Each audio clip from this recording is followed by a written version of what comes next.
Hello बच्चों, चलिए प्रश्न को पढ़ते हैं। प्रश्न है एल्गोरिथ्म।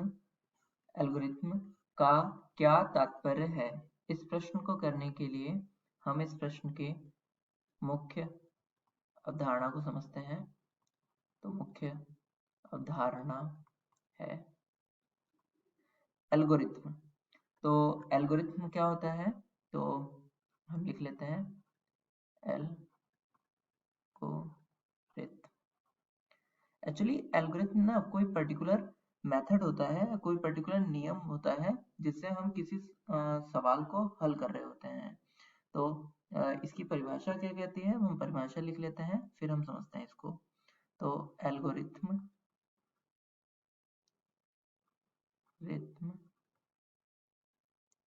वो नियम या तरीका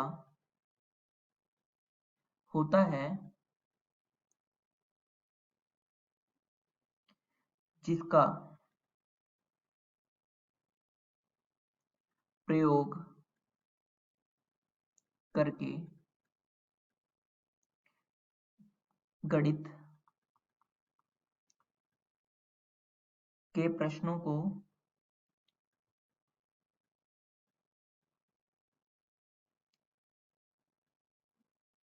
हल हल करने में किया जाता है। अब इस प्रश्न में को हम समझते हैं। तो इस प्रश्न में जैसे कि मैं एक यहाँ पे नंबर लिख दे रहा हूँ, 3 - 3 भागा 3। यहाँ पे हम एक उदाहरण ले लेते हैं।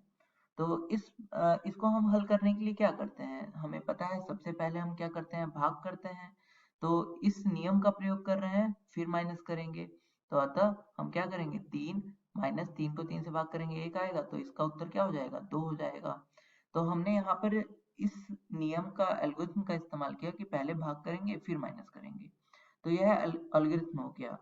तो मैथ में वो कोई तरीका या नियम जिसे हम गणित के प्रश्नों को हल करने का के लिए इस्तेमाल करते हैं, उसको एल्गोरिथम कहते हैं।